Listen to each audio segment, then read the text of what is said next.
Welcome to the Everyone's a Critic movie review podcast. I'm your co-host, Bob Zarrell. With me, as always, is professional film critic Sean Patrick.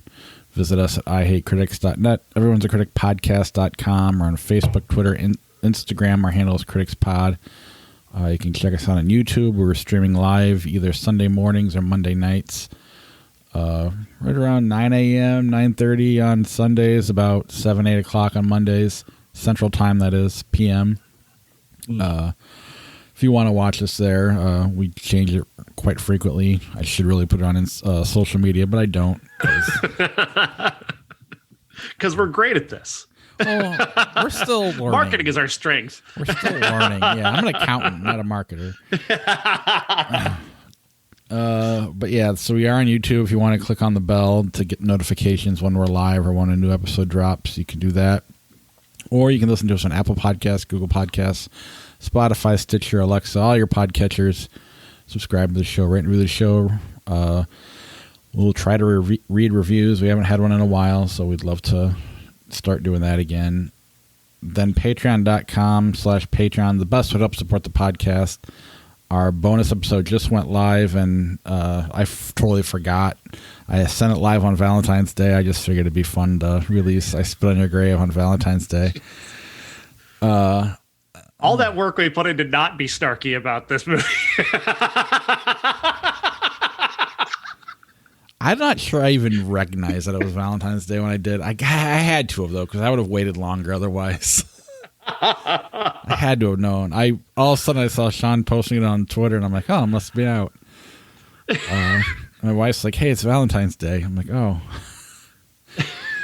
I'm watching Threesome swinger movies this week.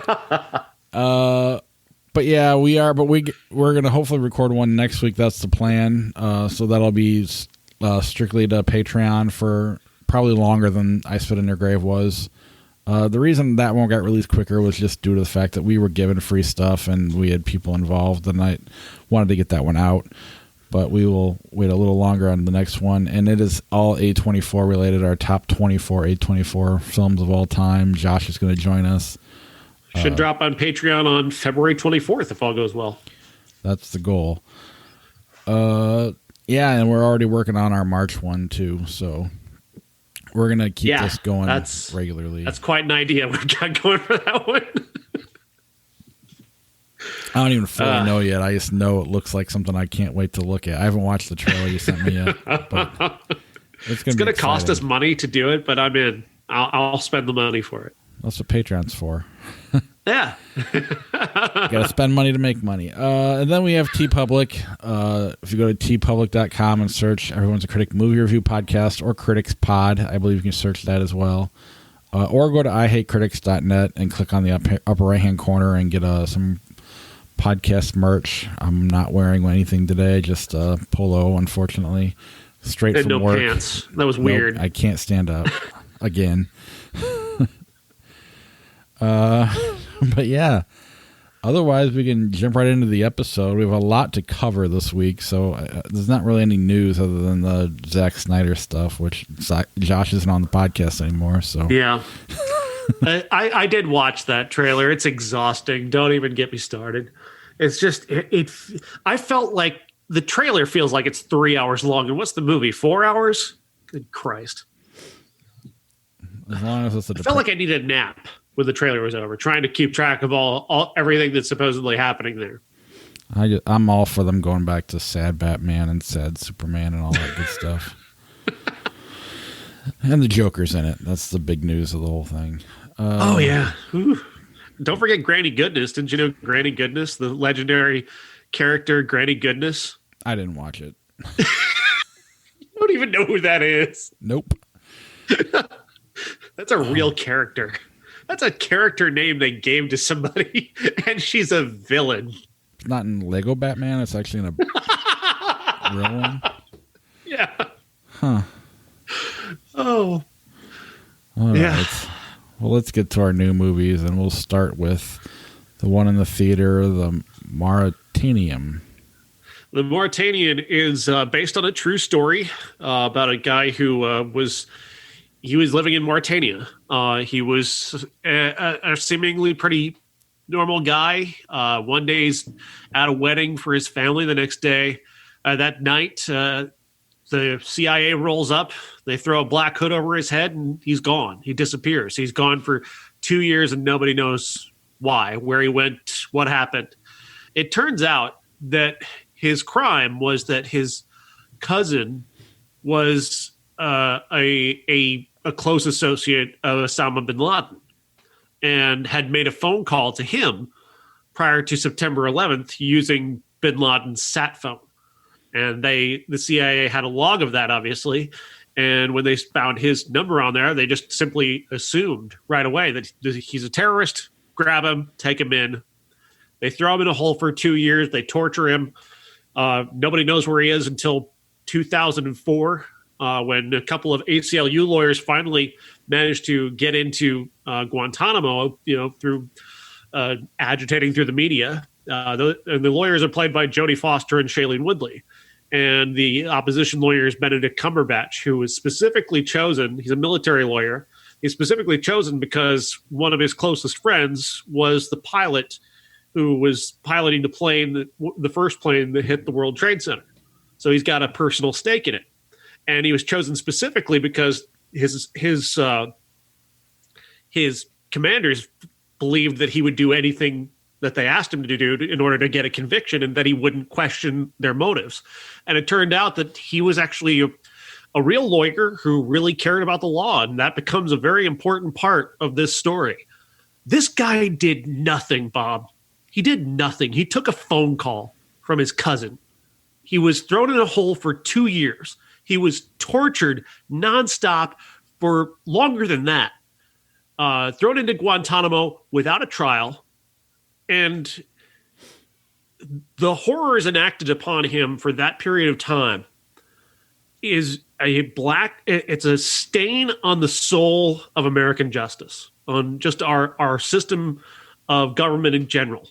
And I know that we're all very upset. We were all very upset about September 11th, and we had to follow all the leads. We had to we wanted revenge, but the things that we did, that our government did, that we watched our government do, this movie is a reckoning of that in a way that is very important, very necessary, and that no one is going to pay any attention to whatsoever. Because this isn't a sexy movie. There's nothing sexy about it aside from people who like Benedict Cumberbatch. The movie is incredibly good.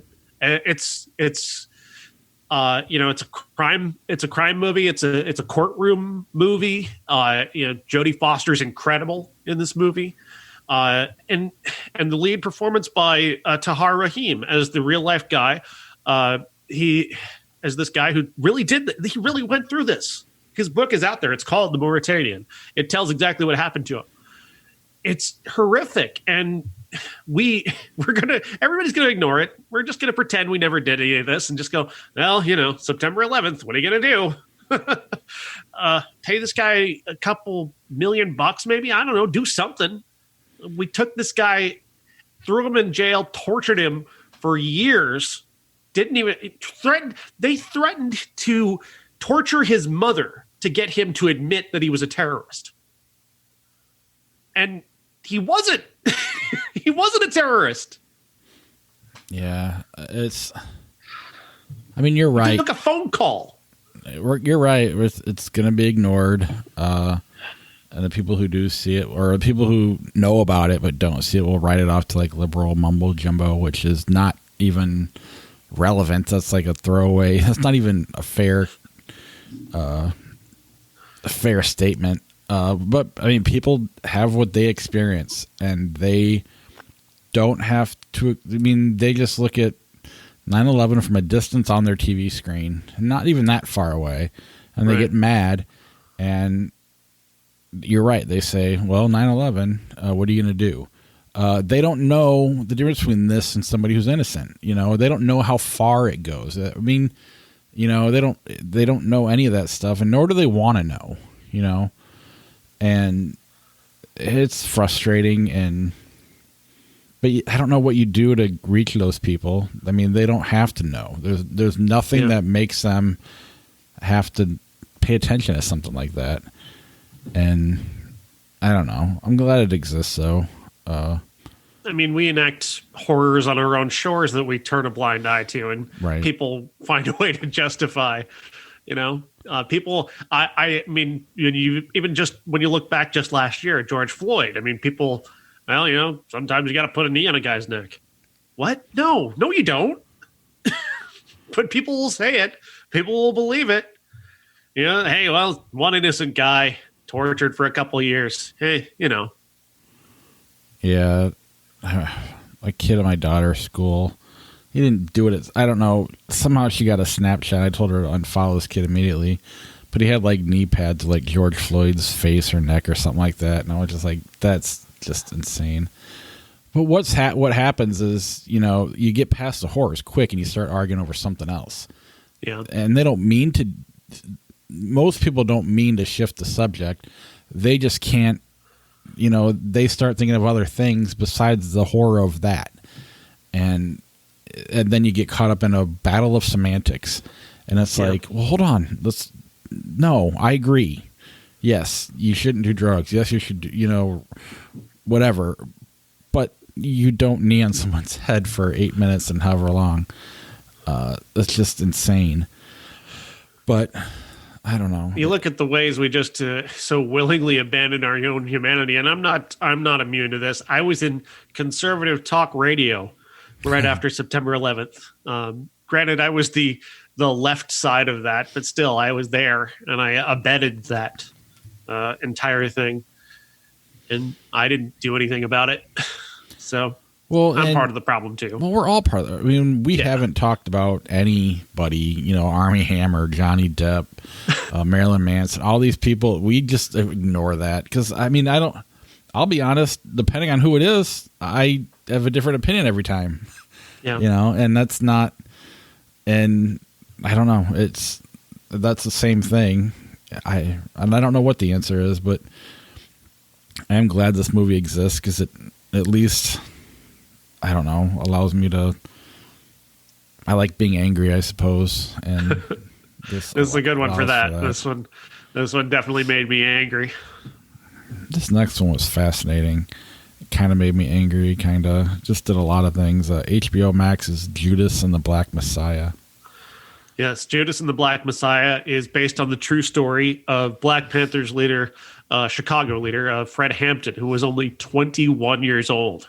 And was rising to become what J. Edgar Hoover, of all people, referred to as the Black Messiah. We need to stop the rise of the Black Messiah. The effort in Chicago falls to an FBI agent played by Jesse Plemons, who comes across Lakeith Stanford's character, Ron O'Neal, when he's stealing cars. And one thing he noted about his approach to stealing cars was that Ron O'Neal pretended to be an FBI agent in order to steal cars. And so he thought that showed a kind of ingenuity that he could use. And so he recruits Ron O'Neal to become a member of the Black Panthers and infiltrates Fred Hampton's circle and report back to the FBI what was going on. And O'Neal did that willingly. And it took this intense toll on his soul doing it. And what happens to Ron O'Neal years after this is that you see him at the beginning and the end of this movie conducting an interview with PBS talking about the things that he did. And on the night that interview aired, he walked into traffic. Yeah. He was so horrified by finally admitting what he did, he couldn't live with himself.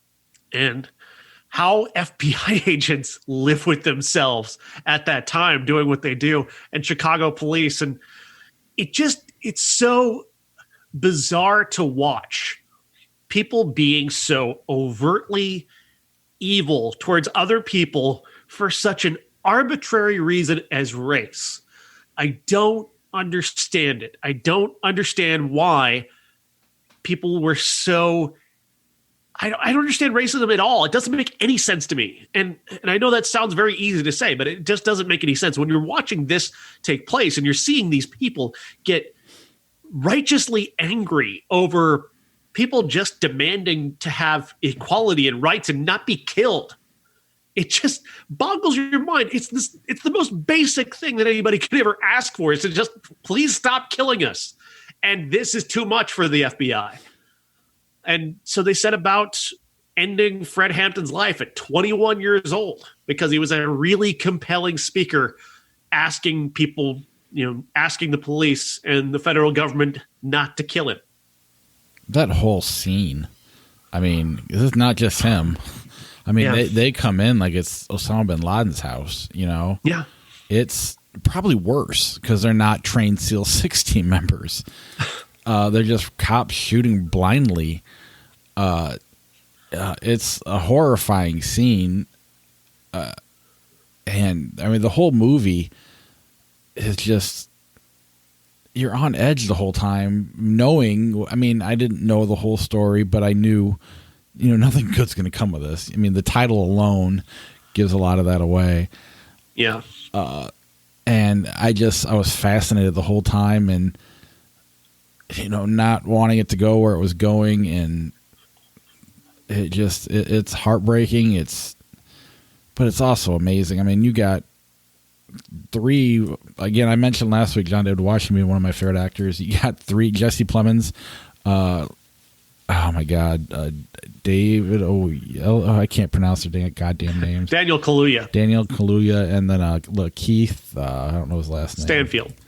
Keith Stanfield. Whenever they pop up at movies, all 3 of them steal their scenes that they're in. And so now you have them together. And they own the screen whenever they're on it. I mean, Jesse Plemons, he serves a purpose. He's not what he normally is, but he still serves a good purpose in this. But the performances are just fantastic. And I love Daniel Kaluuya in this movie so much. He could radicalize people with those speeches. Like, I'm thinking there's people walking out of theaters after watching this just wanting to go to war. Like, that's just how compelling he is, and how compelling Fred Hampton was, really. That's why people were so afraid of him, because he was this intense, powerful, brilliant speaker who was an outright socialist and demanded socialist revolution, and scary. And the Black Panthers, hey, if you're going to continuously come at us with guns, we're going to get guns and defend ourselves. And that, when you hear right-wing militias do that, people go, yeah, okay. But suddenly Black Panthers are grabbing guns and people are like, wait a minute here. You can't do that. The double standard is so disgusting. I mean, you have people who to this day will defend people like Cliven Bundy, but Fred Hampton, no. The Black Panthers, those guys were terrorists. Why? What was different? They were being hunted and killed by police, by the FBI, by just white people in general. Why shouldn't they have gotten guns and just fought back, or at least defended themselves? It's ridiculous. Yeah, it's not better. Yeah, it's not. I don't know, but it is a must-see movie. I actually, my daughter's studying the Constitution. She has a test this week, and I mean, this is later on, obviously, but it did, it was interesting to her because she's kind of going through all this, on a different level, right? But I don't know, it's on HBO Max, and I highly recommend everybody checking it out. It's fascinating because J. Edgar Hoover was still being venerated in history books when I was in high school, and that's less than 30 years ago. And he was being talked about as a hero, and he was not a hero. He was never a hero. He was an evil, racist, disgusting human being who held this position of power through blackmail and blood, and was venerated for decades afterwards as this legend. Meanwhile, not one time while I was in high school did anybody ever mention the Black Panthers. Didn't come up once outside of a movie. Even then, they were never the main characters. Whenever I knew about the Black Panthers, they're always a bad thing.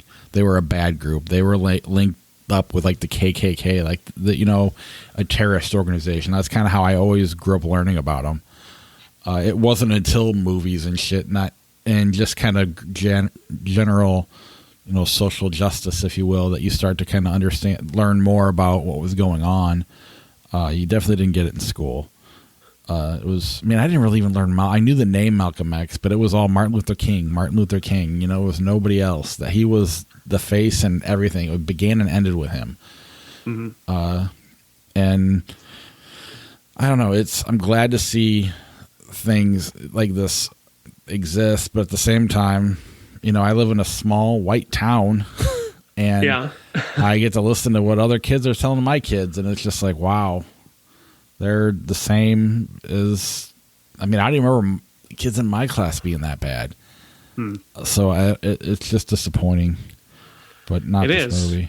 But at the very least, for this moment in time, the name Fred Hampton is known to people, and it really should be. It really should be. People need to know what he did and what he said, and why, why he was killed. He was killed because of racism, just flat out. Disgusting, awful, inhuman racism. And that was it. Yeah, and just on a straight up movie level, you got the future of Hollywood in this movie. These guys are going to be around for a long time. I told that story about Ron O'Neal because Lakeith Stanfield is absolutely incredible in bringing about that duality of Ron O'Neal, this very messed up kid who gets himself into this, very strange situation, but he's sensing his own desperation and greed, and then you can see it eating away at him even at that time, and then he manages to live, decades after this, and the greed that's all eating away at him all that time until finally in '89, that's when he died. And you can sense that that's where this is heading, even from the time period, the early '70s time period that this is set in. You can see him already beginning to rot away as a person, and that the way that Stanfield captures that with just his eyes and his manner is brilliant. Well, and they do a good job. Obviously it's true, but they do a good job of making you kind of understand why he's afraid they're going to kill him. He's got genuine fear, and it's like the real life version of like Leonardo DiCaprio's character in The Departed. It's that kind of only, that way, only he's a bad guy. Both sides are going to kill him. The FBI is going to kill him. The Black Panthers might kill him if they find out. At any moment, his entire life is on the line. Yeah, it's intense and definitely worth watching. And then you have that romance, that undercurrent of romance too, with Fred Hampton and Dominique Fishback's character, which is also based on reality. She was there the night that he was murdered, and that scene again. You mentioned it before, but just the mundanity in the end of just the decision: is he dead? Now he is. Oh God! Yeah. How do you abandon your humanity in that way? How do you do it? I don't understand it. Yeah. Transition time. Yes. Select cities. French Exit. Yes, French Exit is from Azazel Jacobs, who directed The Lovers a few years ago with Tracy Letts. Really, and Deborah Winger, which is a really great movie. This one's even better than that. This is the best performance of Michelle Pfeiffer's career. She plays a woman who's married to a very rich man who dies suddenly and leaves behind this remarkable fortune. And she's not really somebody who knows what to do with money, so she just likes to spend it a lot. She likes to spend it a lot on her son, played by Lucas Hedges, who's just kind of this dreamy kid. He doesn't really grow up. He just kind of floats through life with mom paying for everything, and she's happy to pay for everything. And they're just kind of two people who are very codependent. She essentially pays for everything because she needs his attention, and she thinks that paying for everything will give him her attention. And when he starts to fall in love, she actually becomes kind of threatened by that a little bit. But most threatening, though, is the fact that she's pretty much almost entirely out of money. She's run through their entire fortune. And so a friend of theirs who's also rich, a friend of hers who's also rich, offers her the opportunity to stay at her apartment in Paris after she sells all the things that they have left and comes away with maybe a couple $1,000,000 left.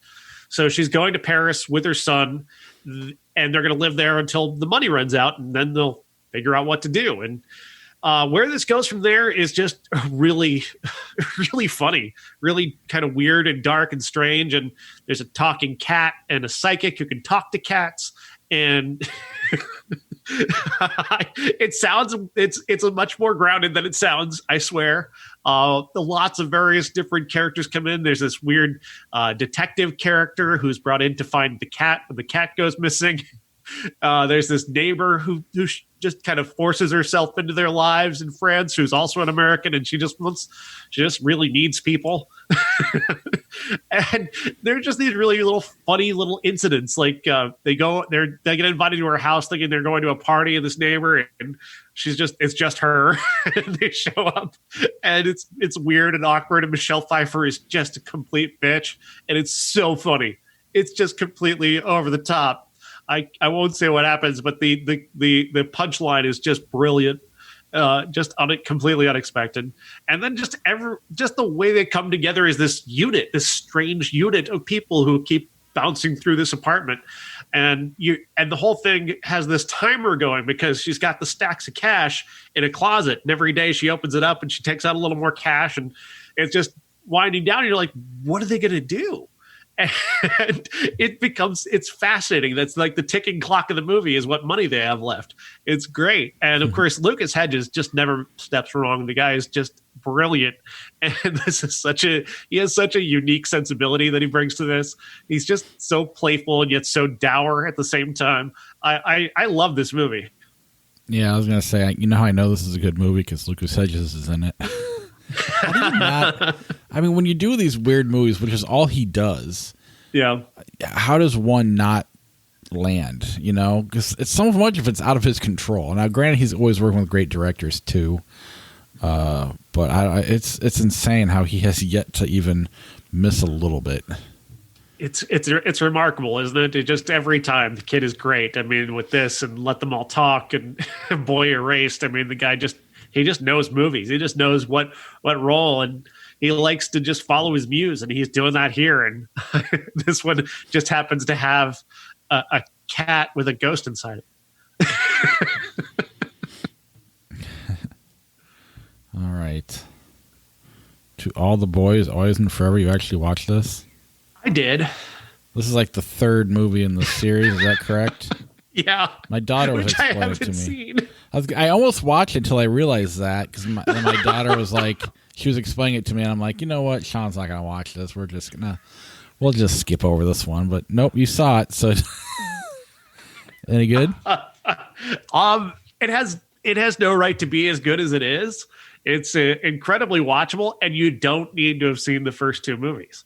They explain it all very, very quickly and to the point, and then they get on with their story, which is about the two main characters are splitting up. They're going to different colleges, and they've trying to deal with that alongside some slapstick humor and typical teen romance stuff.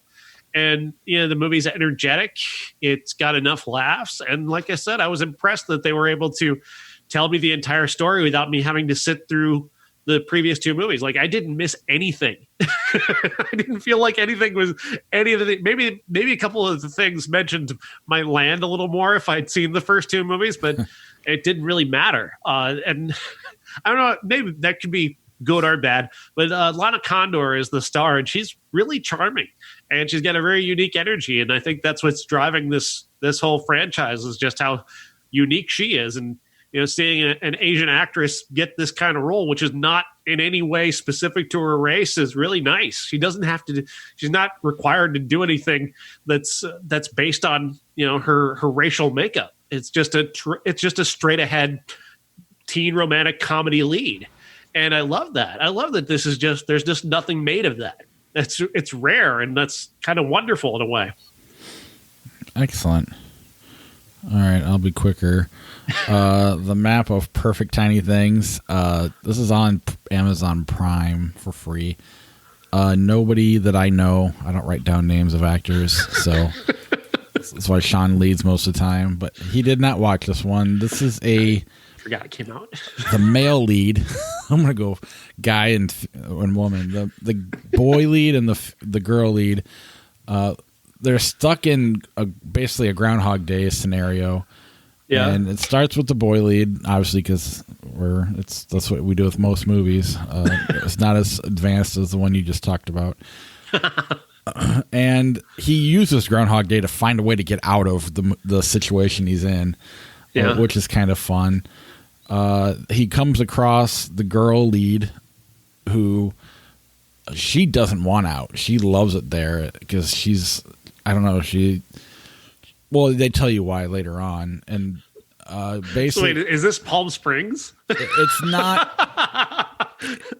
Not really. That's other than the scenario. It's nothing like Palm Springs. It's really surprising how many of these Groundhog Day movies work. You know what I'm saying? Really, all of them have kind of worked without being redundant, which is really weird. This is probably the worst of all of them, but that doesn't mean much because they've all been pretty good. You know, Palm Springs was great. Happy Death Day was great. I'm sure there were others, but this one is basically he just assumes, well, we're the only two doing this, so we might as well fall in love. She's like, no. And then, you find out that particular day, his mom had to go into work really early and works really late. So he hasn't seen his mom in forever. And, wow. And then her mom's on her deathbed. Like, if the day ends, her mom dies. So that's really what it comes down. And again, it's not a great movie. It's sufficient, but it was surprising how watchable it was for me. But maybe it's because I don't watch crap like this most of the time, so it works. Yeah. But that's the map of tiny perfect things. The map comes because he draws a map of everywhere he's been. Every morning he gets up and he maps everything out, which again would take like 3 hours. So they just glance over that, but that's fine. Yeah.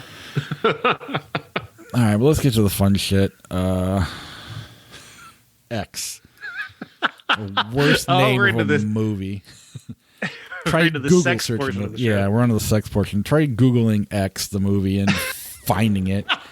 Jesus Christ. Oh, man. X is a little tiny movie, too. It's an independent film about a woman who runs something called the Foundation. It's supposedly a charitable organization that's under the auspices of her mother, who's a pop star who's kind of in recluse now because she's so slowly going away. She's got dementia. Her daughter runs this thing along with her best friend, and secretly the Foundation is also cover for these overnight sex parties that they have at their mansion. So once the squares drop off their checks and take off, the rest stick around and pay a little extra to have these sex parties that last all night. And they all kind of hope that this girl, who you see in the poster, Hope Raymond, is going to be with them that night. She's the star of the party, but she never partakes of all the sexuality going on because she has a secret kink that she can't really tell anybody about, and it's her secret that she keeps to herself. Meanwhile, her best friend is this bisexual guy who's kind of all over everybody. He does all the sex.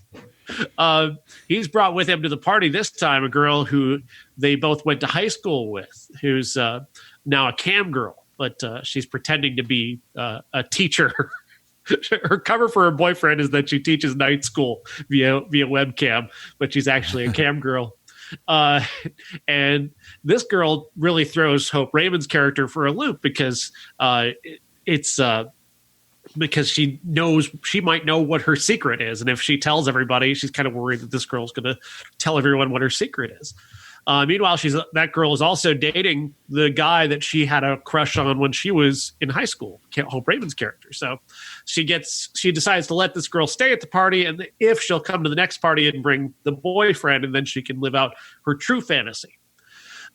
Naturally, this doesn't go as planned, and things begin to unfold from there. And this movie is really interesting. Much more interesting than it has any right to be, because it's really low budget. It's not particularly well directed, but Hope Raymond is so interesting as an actress that I really just kind of dug into her. And the interesting thing is the cam girl I mentioned, she's actually starts the movie as the lead. And you think this is going to be this outsider coming into this insular world of over-the-top sexuality. And then it seems like the camera just goes, you know what? She's more interesting. We're going to go with her. You go do something else. And that girl, she's still in the movie, but she moves to the background so quickly. And you're suddenly with Hope Raymond's character, who would be like the villain in this movie otherwise. And she is more interesting. And it is if the camera just in the movie just kind of went, she's far more interesting. We're going to go with her, and you can fuck off. And I loved that idea. I don't know if if it was intentional or incompetence or what, but it was just, I really liked the choice, and it really gave this movie an extra kick on top of. It's unfortunate. IMDb goes ahead and just tells you what her kink is, which really sucks. Because I think it's not necessarily a big reveal, but it's a secret enough that it's necessary. I think that people probably shouldn't know going in. So I'm not going to say what it is, but I really like the way this movie plays with the ideas of sex and sexuality and bisexuality. The reason why her best friend invited this cam girl to the thing is because he thinks that our main character, Hope Raymond, Christian, is into girls, which maybe she is, maybe she isn't. We don't really know. Yeah. I'm of two minds. I say that a lot. On one hand, I like the independent spirit of the movie. You just don't get movies like this, from studios at all. On the other hand, it's a complete mess. I mean, I lean more on the incompetence level. I mean, I get what you're saying, and yeah, but because of that independent spirit, it becomes a watchable movie, and you follow along. But it wasn't like knocking me out, knocking me out my socks off or anything like that. It was just kind of a young director who doesn't really know what they're doing, and it's just kind of a mess. And the performances are good. Like I said, the spirit behind it is fantastic, and that's what really carries this movie. But otherwise, I was just kind of like, I think you called it campy and in your review, and I don't know that it was meant to be. It definitely comes off that way, and that's what low budget sometimes does, and you can't really help it. And it's not, it's not anybody's fault, just the lack of money. But at times it's very much like kids playing at Eyes Wide Shut, which I kind of dig that. And that's right. I both dig it, and at the same time, it depends on the day. But it's just kind of like, But what hurts this movie now, in retrospect, is that we saw a very adult movie about sex. After as our classic is a very smart adult film about sexuality that's very confrontational, whereas this movie is kind of tee. And I think that's what it is. I maybe that. I mean, I saw this before I saw our classic, but at the same time, I just kind of the whole time. I felt like the tee while I was watching it, and I get why you dig it. And I love the independent spirit behind it, which is why we can look back at a lot of these classics and appreciate them so much. Because that just lacks in most movies we see, although not this week apparently. but yeah, that's X. You do kind of find the secret out fairly early on, about the halfway point, maybe a little before that. But I agree. I'm surprised it was right on there on IMDb. It's certainly, I mean, it's not something that any other movie character has ever admitted to being into.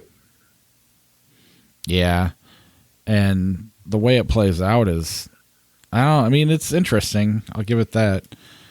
But yeah, I mean, if you can find it, good luck. You gotta search through all the X-Men movies, Malcolm X, X-Files, anything with an X. There's also other movies called X. Lots of them. You might just be better off searching Hope Raymond. Yeah, that's the only way you're going to find this thing. Even this picture, but yeah, I mean, I'm not saying don't see it. Anybody who wants to try something on an independent level, I think deserves a shot, and it definitely succeeds in certain areas. So it is there to rent on Amazon. There's no I in Threesome. Wow, what a fascinating movie. So this is a documentary. It's not nearly as much fun as I was hoping. No? That's not the 80s. It's 2021. Never mind. So the story here is that there are initially two people who are making a documentary. It ends up being just one of them, but two people are making a documentary about their open relationship before they get married. They are being essentially they live on opposite sides of New Zealand, and their distance creates an opportunity for them to kind of explore their sexuality in ways they've never done before. And so they decide to have this open relationship where they're allowed to have sex with anyone that they want, as long as they tell the other person in the couple about it. And they think this is brilliant. They think that they're on to something that nobody's ever thought of before. We're gonna be the first people to have a really open relationship, and then we'll get married, and that'll be it. And the naivete of that is so smartly played. It really is, because they're so naive at first about how this is going to go. And not to say that every open relationship fails, but this one was pretty clearly going to be a failure, I think.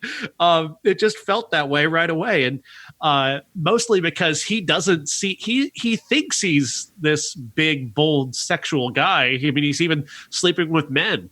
He's got some types of open sexuality, but in the end, there still seems to be this part of him that just wants to be in this couple. And I don't sense that with her as much at all, but then you find out why at the end, why that is. And it's such a great twist.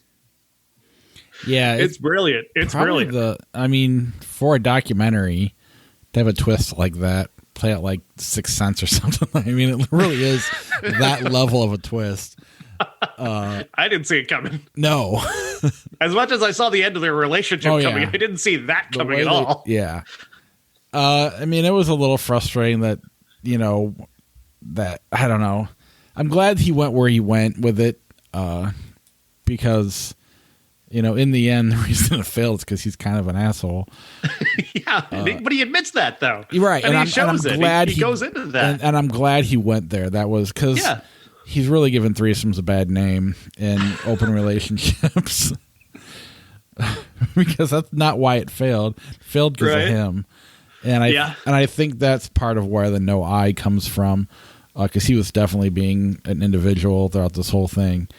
But it is another HBO movie it's pretty fascinating. Lots of uncomfortable, awkward nudity. Yeah. Including a confrontational sort of sexuality to it that really does put you in the position of the awkward position of having to kind of try and place yourself into their space. And I something I found out about myself and watching these movies, and I've known this for a while, but it's just kind of something that just occurred to me as I watched this, is that I don't understand the compulsion of sexuality. Like, I don't understand the constant need for sexuality. I enjoy sex. I like sex. I've had sex.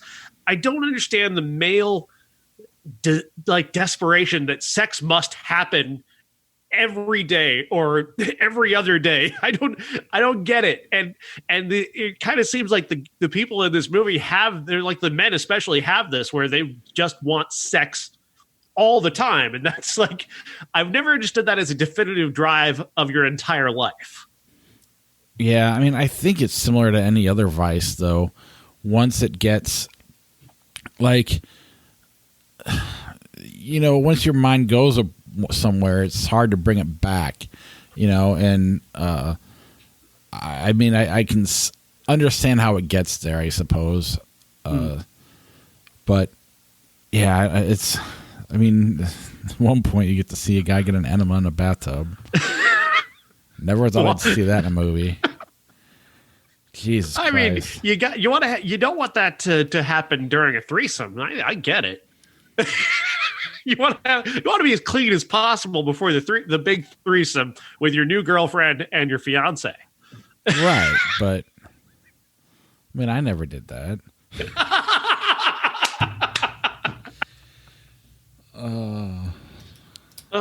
The compulsion for the enema, I get. I mean, that feels great, but no, I'm kidding. Never had an enema. Yeah. Ugh. But it is, I mean, it's definitely interesting. It took me 2 sittings to get through it. Really? Well, I started watching it late at night and it wasn't, some sort of sex comedy. So I was kind of like, all right, I'll get to this later. But it definitely is fascinating. And oh, man, I got to take this seriously. I'm going to sleep. Right. But once you get about halfway through it, you start to get, you start to get more interesting. And then when it fucking turns on you, the last quarter, maybe a little even less than that, it turns into something else, and it elevates in terms of how good of a documentary it is. It's very raw, and very honest, and very honest, and confrontationally so. Yeah, yeah, and good on him for going there, and that's really impressive. So we've been shit on HBO Max, coming into this week, but they knocked it out of the park this weekend. Yeah, they did.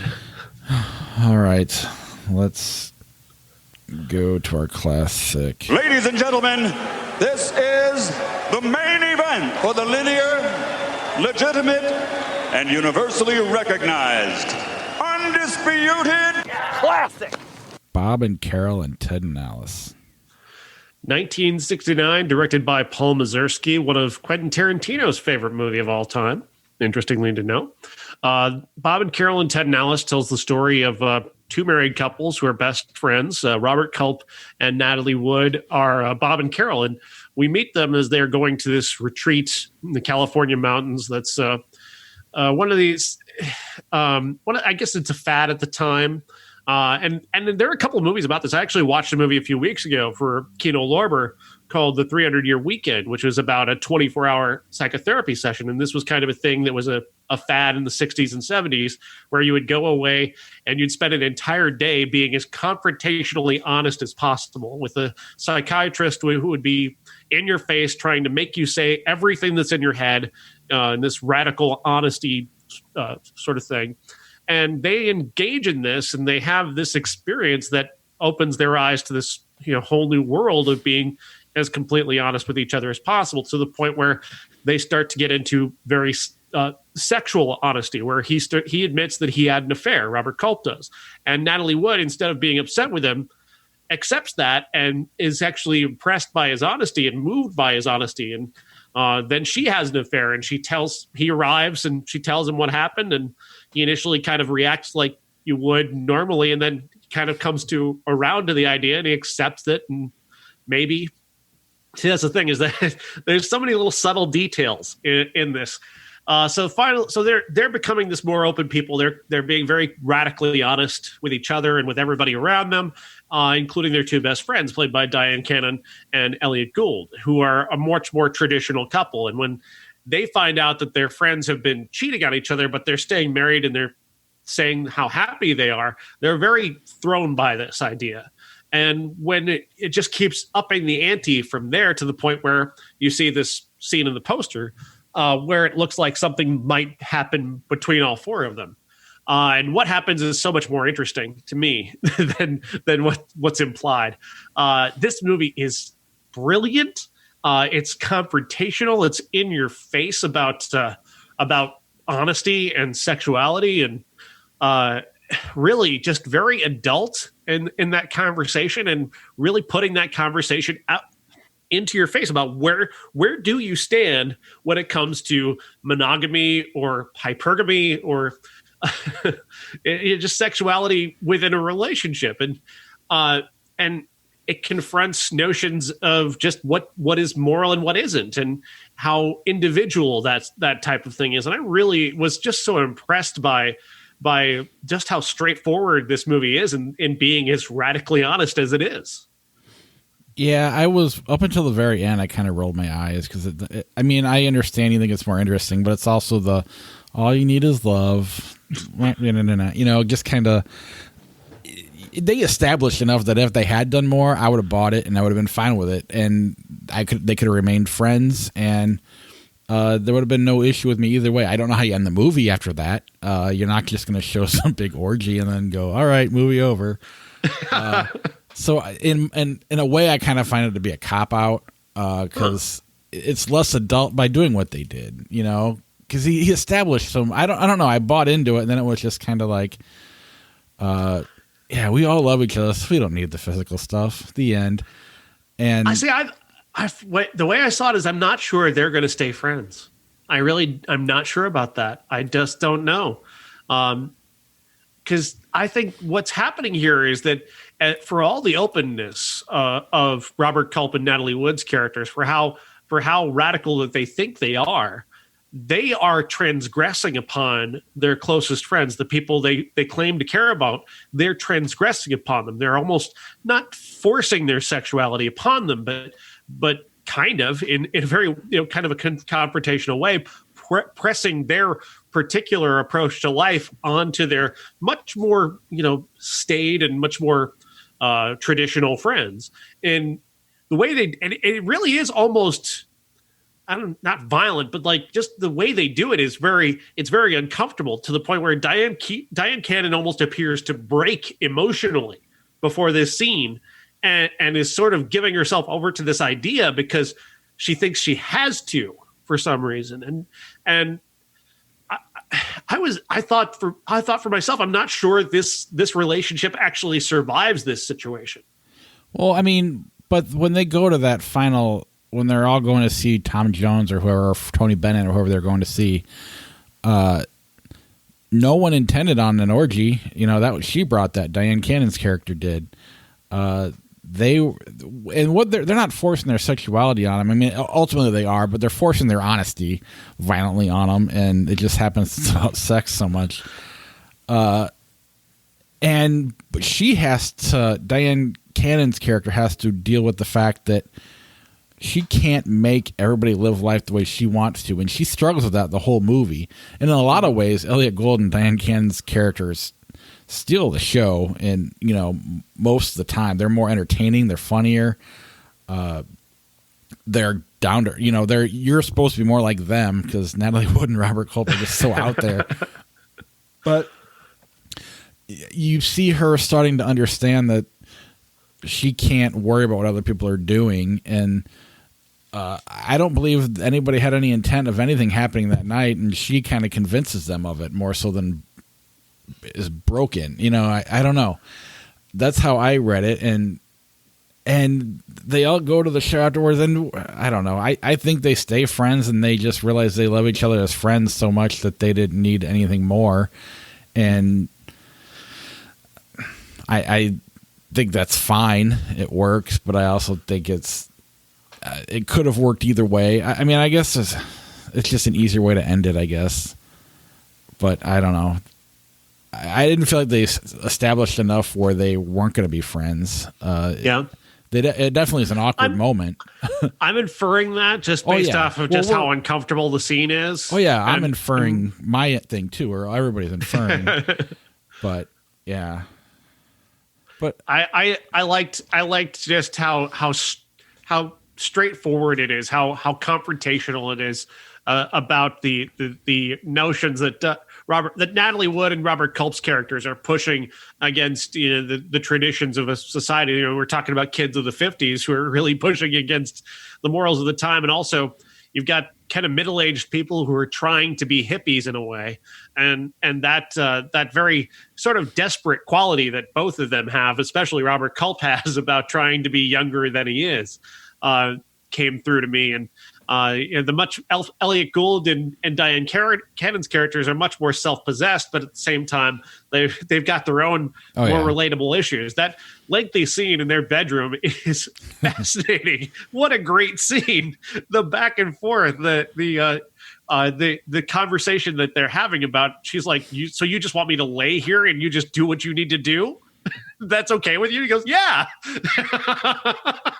But you would want me to do anything against my will? Well, no. The cadence back and forth between the two of them is it's so, for lack of a better word, poetic. It's just entertaining the way that it flows. I mean, one thing that this movie does is makes you look back at like your parents and their friends. Or at least I did. I mean, no, don't do no.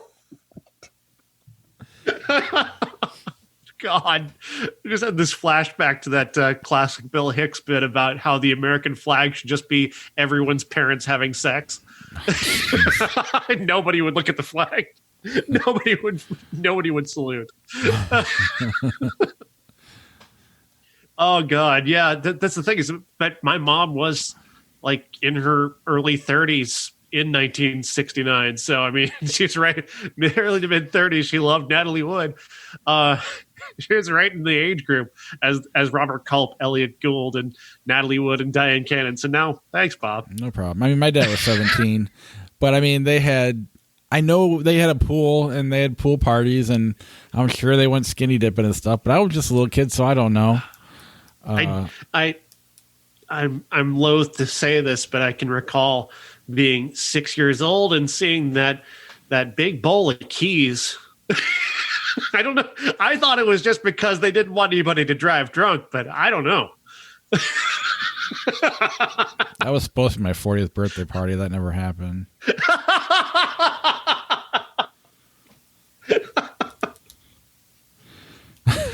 Oh my God.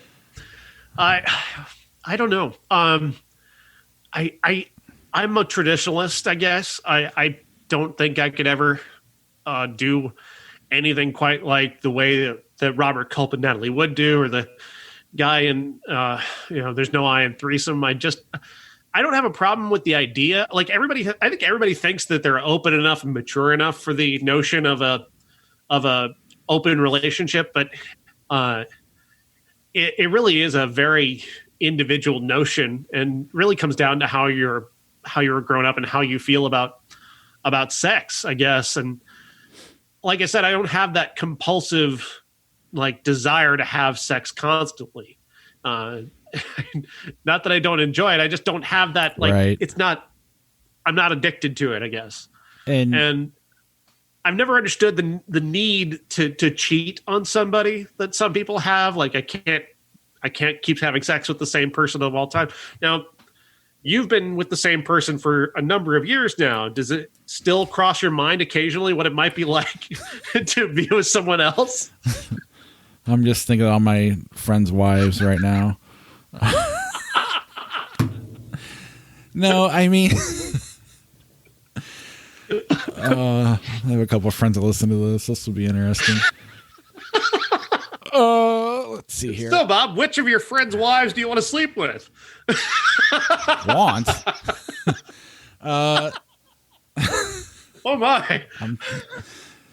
I mean, Bob and Lindsay and part 2. Let's see here. How do I get back? It's like I'm not. I could never. I'm not a. Let me rephrase this. I'm not the jealous type, but at the same time, I know damn well if there was an open relationship, she's just fucking a bunch of guys, and I'm like, so how'd that go? You know. So, it doesn't really benefit me much anyway. So yeah. But at the same time, I mean, I'm not. She's way more fun than I am. I guess she's more willing to pull her boobs out or something like that at a party. And I don't care, Yeah. That's kind of, I find that fun, I guess. So I don't, but I mean, I don't know. if the situation ever happened, I don't know. It's hard to explain. I'm not really sure. It's hard. The weird thing I've observed, and not you and Lindsay, I don't think, but at least with so many of the married couples I've met, so many of them are so miserable that I wonder if maybe if they just were open, then maybe they might be less miserable. I don't know.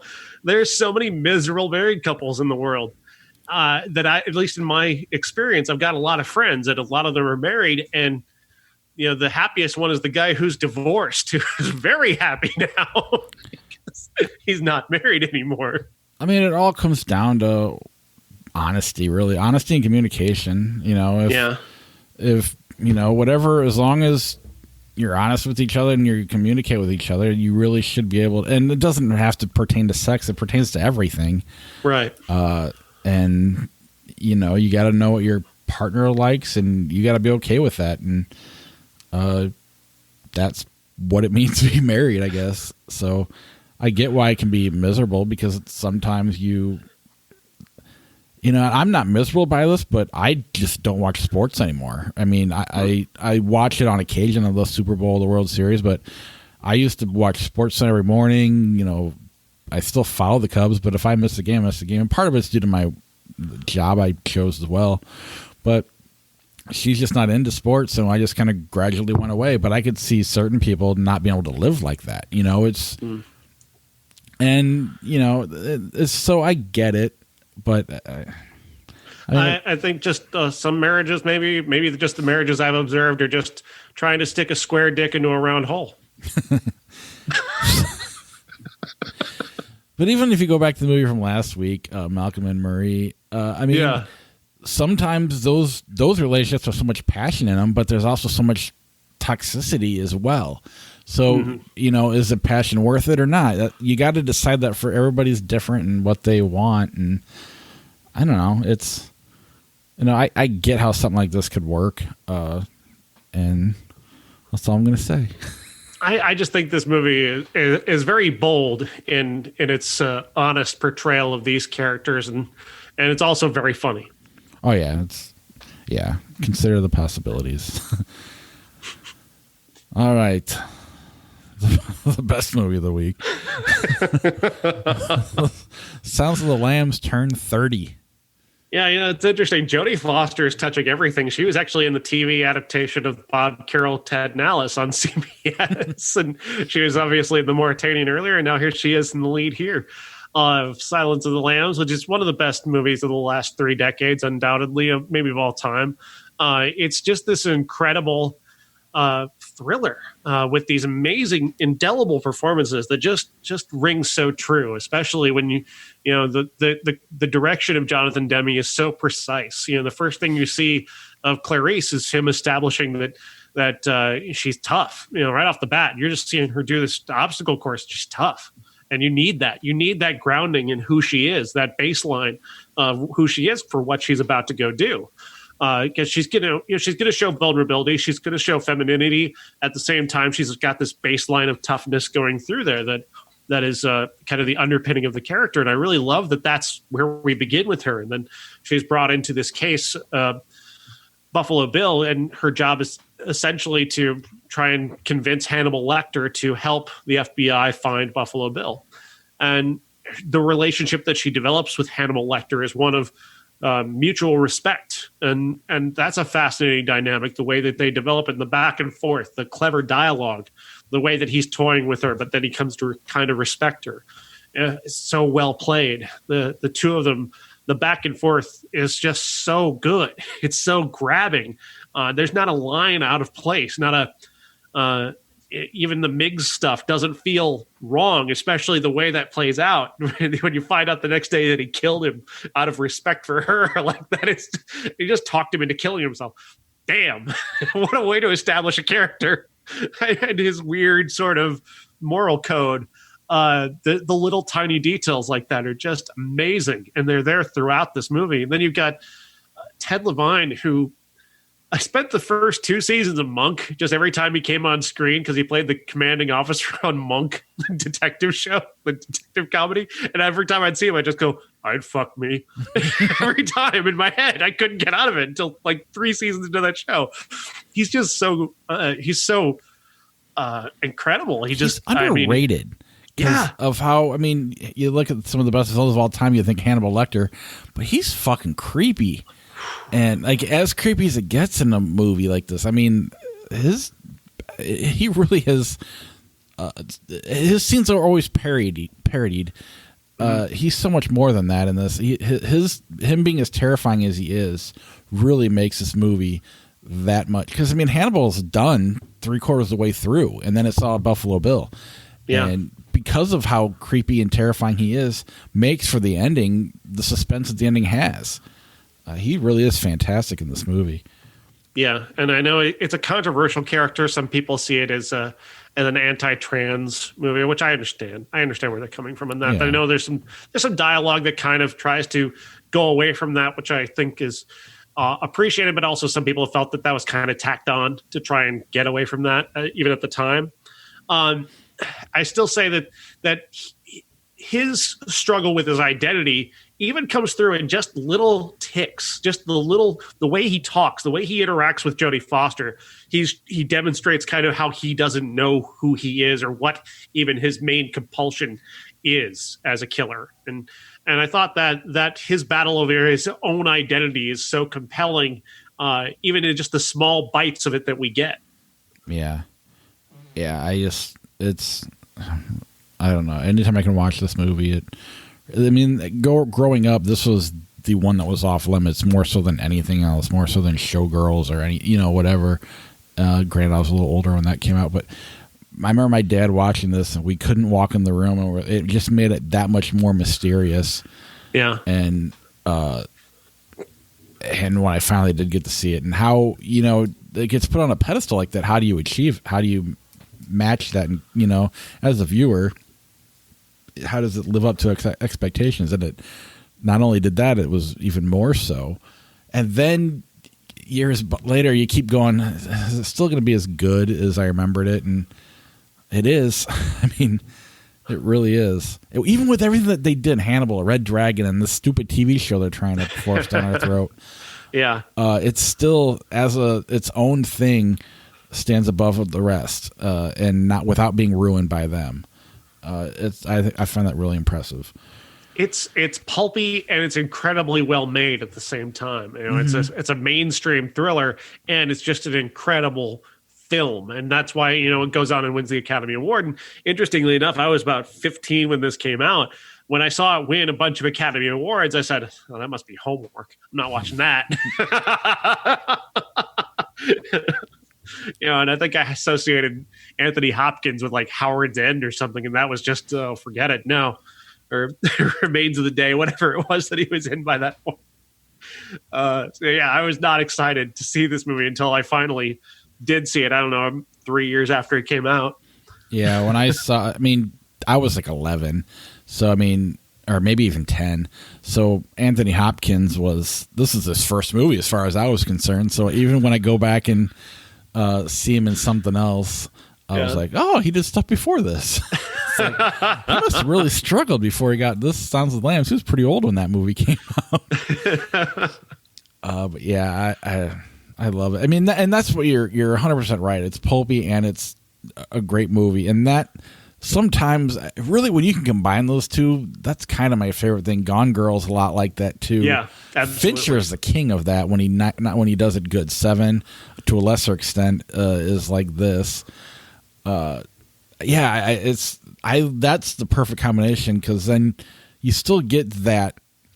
I don't want to call it independent spirit, but I guess or that auteur feeling, I guess, from Jonathan Demme, that still carries this movie. Gone Girl, Fincher carries that. That's what, and with that pulpiness, just makes it something special and kind of stand above the rest. For Pulp Fiction, obviously.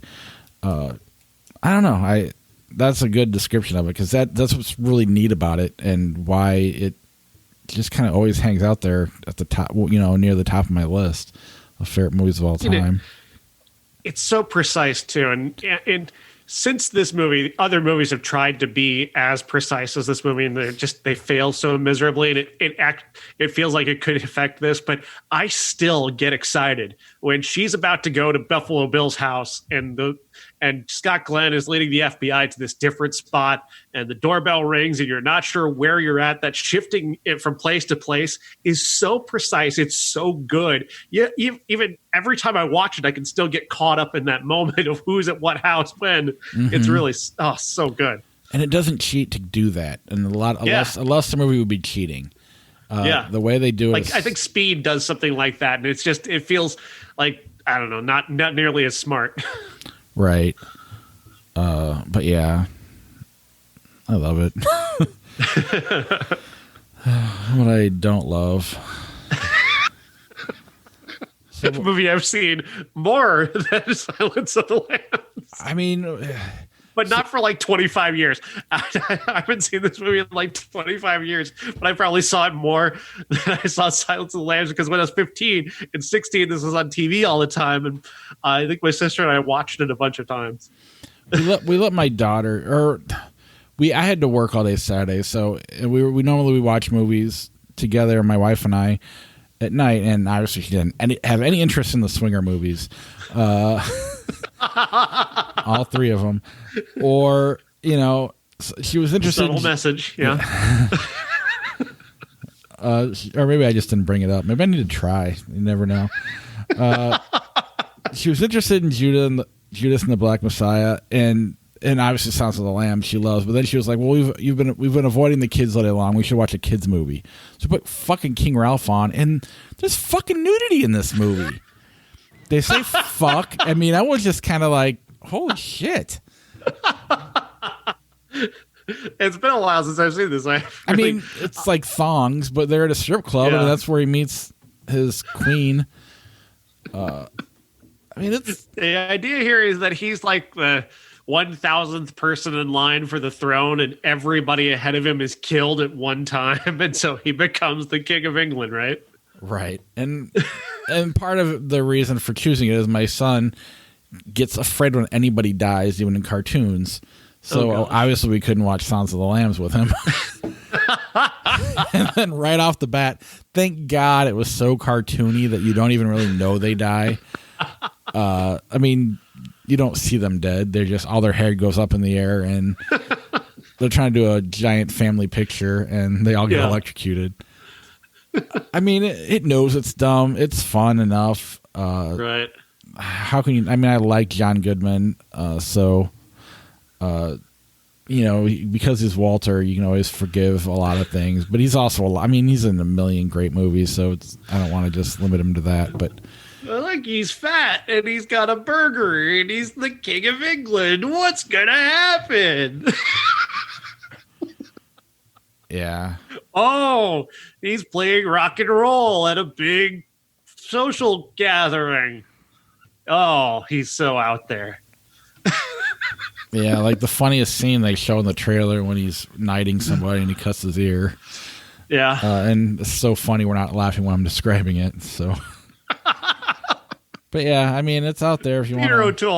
Peter O'Toole, so obviously drunk through the entire movie, just barely holding it back. You can sense, though, he was drunk the whole time. But this is the perfect movie to release the same weekend as Sounds of the Lambs. Then there's Cadence. Yeah. Charlie Sheen gets in trouble and goes to jail and ends up becoming friends with this group of black guys in military prison. And I think his dad is like the major. I don't remember. There's something about cadence and doing a big thing. And he's a white guy who has no rhythm, and he's got to develop rhythm to be in the cadence. This looks like Hot Shots. Sometimes you've got to stand out to fit in. Oh, God. 90s needs to stop with poster quotes. They just need to stop putting things on posters. No taglines. Yes. Don't do it. White men need to stand out. Nothing But Trouble movie. I don't know that I've ever seen, but people seem to like. it's one of the worst movies ever made. It's completely unwatchable as far as I'm concerned. Aside from the appearance by Digital Underground and Tupac Shakur. Other than that, Tupac was a member of Digital Underground at the time. He's got a kind of a moment in here where they do a song, I guess. But yeah, this movie's awful. It's unwatchably bad. Dan Aykroyd and Demi Moore are a couple who get off track on the trip from New York to Florida. They end up in this small town that is run by this corrupt judge, played by Dan Aykroyd under a bunch of makeup. He plays like 3 different characters. They're all really gross. John Candy plays like 3 or 4 different characters. They're all really gross. John Candy has a female character that was trying to marry Chevy Chase, I guess, at one point. I don't know. This movie's, like I said, it's almost unwatchable. It's directed by Dan Aykroyd and written by Dan Aykroyd, and it's never funny for even 1 second. A lot of cocaine in this movie. A lot of cocaine behind the scenes. That's a lot of cocaine. That's a shame. All right, that is our show. Next week, we've got the re-release of Ruby in Paradise, Silk Road, Test Pattern, The Blackout, Nomad Land. That's what I'm most excited about. Behind Her Eyes is on Netflix, and I think there's a movie called I Care a Lot on one of these platforms as well. And we'll see. We'll see how it goes on which ones we get to. Right. Our classic's going to be Alex in Wonderland, directed by Paul Mazursky. Yeah. Who directed Bob, Carol, Ted, and Alice, who also directed Scenes from a Mall, which is 30 years old next week. Is this another bizarre movie that stars Woody Allen, but is not directed by Woody Allen, and Woody Allen plays a guy from Los Angeles. Not like him at all. He should be in New York. Is Alex in Wonderland a swinger movie? No, it's about a film director, I think. Just kidding. Also, in 1991, another movie called He Said, She Said. So, yeah, that's what we got going. We can play a quick round of Flick Chart if you have time. All right. Before my wife starts yelling at me. All right. What Hot American Summer, Lord of the Rings? What Hot American Summer? Sorry, Josh. I just don't like Lord of the Rings. Neither do I. Animal House, Primal Fear with Richard Gere. Primal Fear. I'm not part of the cult of Animal House. I don't hate it, but I don't really care. I'm always kind of surprised by how not really that funny it is. What Dreams May Come, Red Dragon. What Dreams May Come, because I hate Red Dragon. I think. I could be wrong. I could be thinking of the wrong Silence of the Lambs sequel. Some of Edward Norton, if that makes a difference. Chinatown or The Mexican?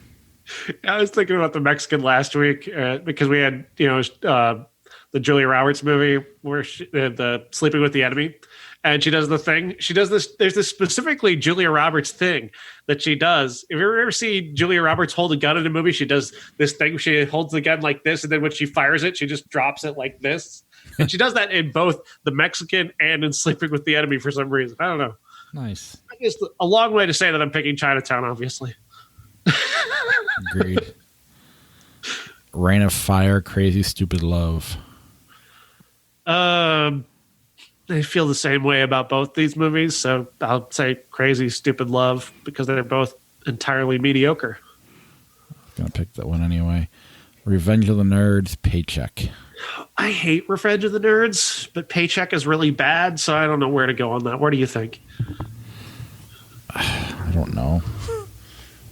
Where my quarter's at, it's here somewhere. Here we go. And Paycheck won. Kick-Ass, Old School. Kick-Ass. Yeah, I agree. I might not have a while ago, but when we revisited it, I still liked it, but I felt kind of ashamed. Collateral, Mighty Ducks 3. Collateral. A tough one. Wild Things, 28 Weeks Later. For 28 days later, this would be very easy, but yes. 28 weeks later is not nearly as good. Wild Things. for purely prurient reasons. Yes. We should have added that to the show this week. Jesus Christ. Max Payne, The Hunger Games. The Hunger Games. Agreed. Shrek, The Recruit. Shrek. Love Shrek. Chinatown, The Exorcist. God damn it. Chinatown for me, obviously. It's The Exorcist for me. Let me see if I can. Quarter disappeared off the table here. He's like, I don't want to take part in this. I mean, I like how they spell Satan. Ooh, Chinatown wins. I mean, I love Chinatown, so I'm not brokenhearted or anything. Constantine, Robin Hood, Prince of Thieves. Again, two movies I feel the exact same about. They're both pretty mediocre. Constantine. It's Robin Hood for me, just because of my age, and that comes out later. Kevin Costner's ass. Always love it. And it won the flip. Little Mermaid, Hannibal. They just know we're talking about. Little Mermaid. Yeah. I remember liking Hannibal, but not understanding why. Eagle Eye, Corpse Bride. Eagle Eye's not bad, but Corpse Bride's better. Uncle Buck, Zodiac. Zodiac. Great. Green Card, Deuce Bigelow, Male Gigolo. Green Card. Yeah, hang up. Sorry, my phone was ringing. You couldn't hear that, but the people on the podcast could. I think school might be canceled tomorrow. You said Green Card? Yeah. Pee-wee's Big Adventure, Space Cowboys. Pee-wee. Agreed. The Martian, Shaft. The Martian.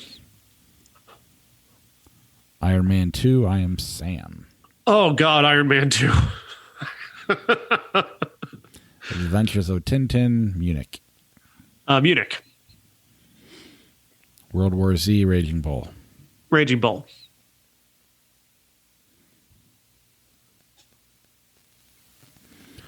Now You See Me, Under Siege. Now You See Me, or a knife through Tommy Lee Jones' skull. It's Now You See Me. Well, somebody jumps out of a cake.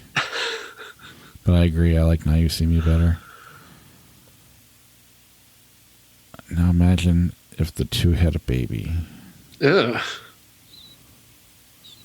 Those are two movies I wouldn't really even want to know. Galaxy Quest, Misery. Galaxy Quest. Yeah. Star Trek, the motion picture, Catching Fire. Oh, Catching Fire all the way. Face Off. I still have awful nightmares about that scene in the start of Star Trek, the motion picture. That's just that shot of the Enterprise that is just it started in 1978 and didn't stop until about yesterday.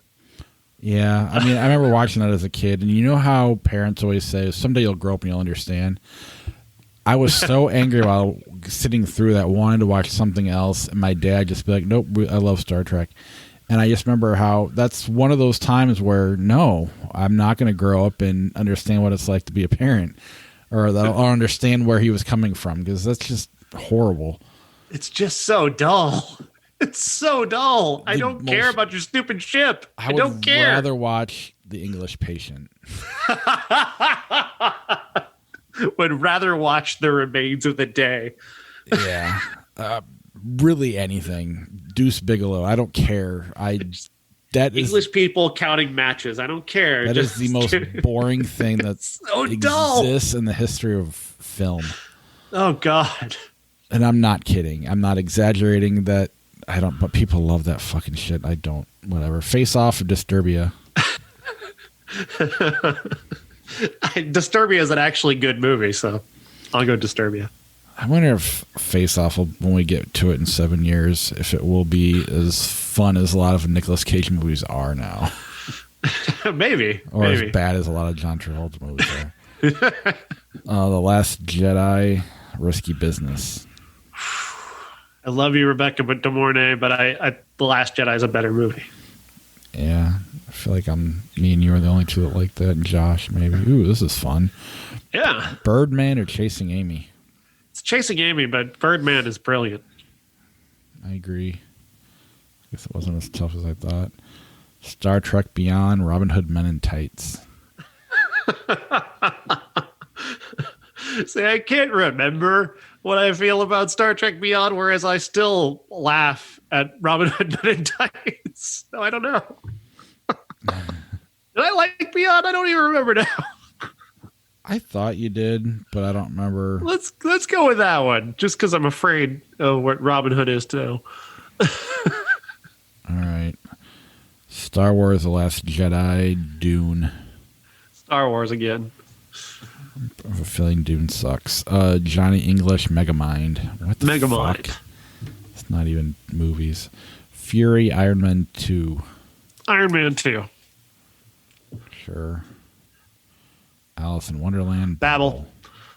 Fuck Alice in Wonderland so much. Curly Sue, what's up? Fuck both of them. That's a short cartoon, yeah. Indian in the Cupboard, Notting Hill. Notting Hill. Fine. The Fast and the Furious, Teen Wolf. It's Fast and Furious for me. I don't feel like flipping the coin. Gone Girl, Hitchhiker's Guide to the Galaxy. Gone Girl. Born on the 4th of July or Splash. Splash. Inception, Lord of the Rings. Inception. The Strangers, Pray at Night, Big Trouble Little China. Big Trouble in Little China. That was definitely a disappointment. Three Kings, The Dark Crystal. Three Kings. Rush Hour, The Whole Nine Yards. The Whole Nine Yards. City of God, She's All That. Oh, could you find any two more different movies in terms of just quality and type? It's just so bizarre.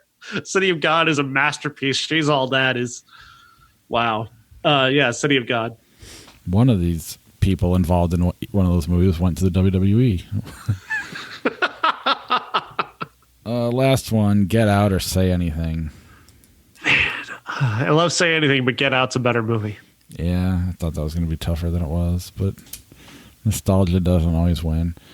All right. We already went through the movies for next week. Patreon.com/criticspod and then IHateCritics.net. Click on the TeePublic link up in the right-hand corner. Otherwise, we'll talk to you later.